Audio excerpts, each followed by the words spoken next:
Sungu, I've always wanted to have a conversation with you on your art and your struggles. Thank you. I know you as a poet. I know you as a mobilizer, a movement builder. Now, I would like you to just speak briefly about the intersections between poetry and movement building. I think for me, poetry is art in motion. And the beauty with poetry is its ability to speak to many things, to speak to big ideas in few words, in few sentences. And so for me, poetry has always been this medium through which I'm able to communicate many things that are happening in society, the reality, the lived reality, the conditions, prevailing conditions in society, and also to start reimagining the kinds of societies we would want to create. But most importantly, I think in the Kenyan context, it has really acted as a mobilization tool because of its ability to bring people together and to kickstart certain conversations, certain exchanges, sharing of ideas and thoughts. And so it's played a key role, poetry in particular, but also art in general in our organizing. You know, you said a number of things that trigger many questions in my mind. You said one of the reasons you take to poetry is that you can say a lot with a few words. Yes. I practice as an architect, so I see architecture as poetry in concrete or poetry in a physical structure. Yes. And you can give a lot of messages by the way you organize the spaces that people use. Yes. Now, can you speak particularly to how poetry has played roles in contemporary political struggles in Kenya? I think in Kenya today, art has been at the center of the struggle. And it's not a new phenomenon. Right from the struggle for independence, art was the soundtrack of that revolution that time. In the 70s and 80s, we see radical artists practicing various forms of art, whether it was musicians, whether it was poets, whether it was cartoonists speaking to what was happening in society. And so our generation basically is continuing what was already in society and using these tools to speak to the context of our age and generation because we are children of struggle. And unfortunately for us, our society in 2024 took 5 steps backward because there was a punitive finance bill before the parliament, and the huge mobilization that happened online was supported by art in its various forms. And I think one of the things that happened in Kenyan society is that there was a leap in the collective consciousness of society. And to stay relevant, even the mainstream artists had to create music that speaks to the protest. And so we see the biggest musicians in the country forced to create art that speaks to the protest, which for me was really good because, you know, there are instances in history where the people are ahead of their leaders, whether political or cultural leaders, and there are instances where the leadership might be ahead of the people. At that particular point, the people were ahead of their leadership across many specters. And so the cultural leaders, the artists and whatnot had to play catch up to the people. And so I think it reminded me of Cabral saying that the people are our mountains, because ultimately it is the people who create history and who determine the trajectory of society. It's a very deep and important conversation. And, you know, I know cultural players working to catch up with the people. Yes. And also when the people are ahead of the leaders. I think when people are ahead of the leadership, that can be a big crisis. Because, I mean, a proper leader should lead. But Yes. although the people can lead also, the people should lead maybe. And you forget about these totems and individuals who pretend to be leaders. Now, your recent collection of poetry is titled Abolish Everything.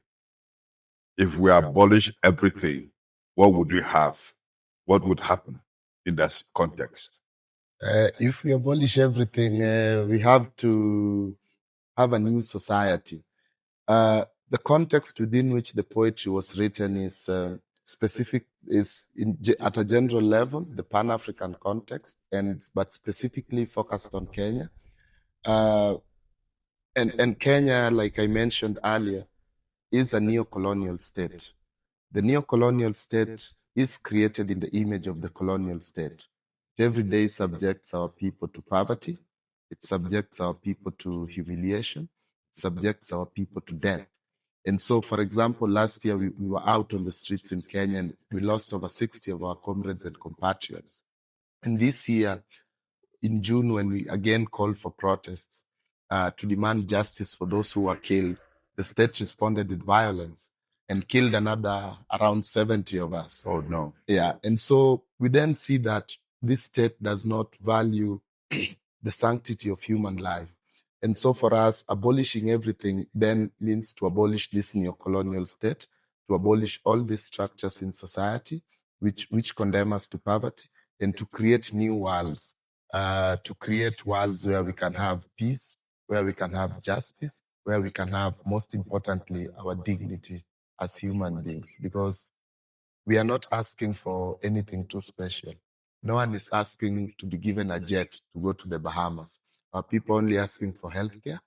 They're asking for education. They're asking for housing. But these things are made to look so complex, like people asking for the impossible. So that's why we say we need to abolish everything and create this new society which can guarantee us these basic needs. Yeah, you've very aptly captured the tragedy of neo-colonial Africa and the urgency of changing everything. Well, now I think I fully agree with you, and I understand more the context in which you chose that title, and of course the content of the poetry. We need to abolish all forms of oppression, wickedness, Yes. and neo-colonial constructs. Now, would I say that this is what you're doing in the Omega Resilience Awards? And if that is what you're constructing, how does it feel working with other fellows from other parts of Africa? Do you see a confluence or do you see a divergence? I think that is at the core of the Omega Resilience Award, because at the core of it, one, through my work, I'm doing an analysis of the polycrisis in the Kenyan context, but beyond that, trying to reimagine this new society. And in this particular convergence where we are with the other fellows of the Omega Resilience Award, I see coming together, because in as much as there might be differences in the individual projects that each of us is doing, there is a confluence in terms of at the level of the system, in terms of what we are targeting. And I think there is no mathematical formula to struggle. And so we engage in struggle in different ways. And so if someone, I think it's like building a house. If someone lays one brick, another one fixes the window, another one comes to paint. At the end of the day, we have a house, and all of us have contributed to it. And so I view it as part of a wider project, the different things we are doing, part of a wider project to create this new world and to dismantle systems of oppression. So if we are building these new structures, somebody's building foundation, the walls, the windows. I like the imageries that you use very much. As an architect, that really speaks to me. Thank you. I know some people just want to be the painters. They just have to decorate. But one of my friends told me that painters are the most stubborn people, because after the others have done the work, they paint and they say, I built this. Yeah, what people see, the paint stuff, I don't know what. Yeah. The foundation is always buried. Yes. And you never get to see that. Yes. Anyway, so thank you so much for this conversation. I think what you shared is very fundamental to see the core place of art in changing society, changing mindsets, and the place of having to work with others, Yes. collaboration, collective, to bring about this change. So thank you so much. Thank you, Nim, and thanks for the invite to this conversation. Thank you. Thank you.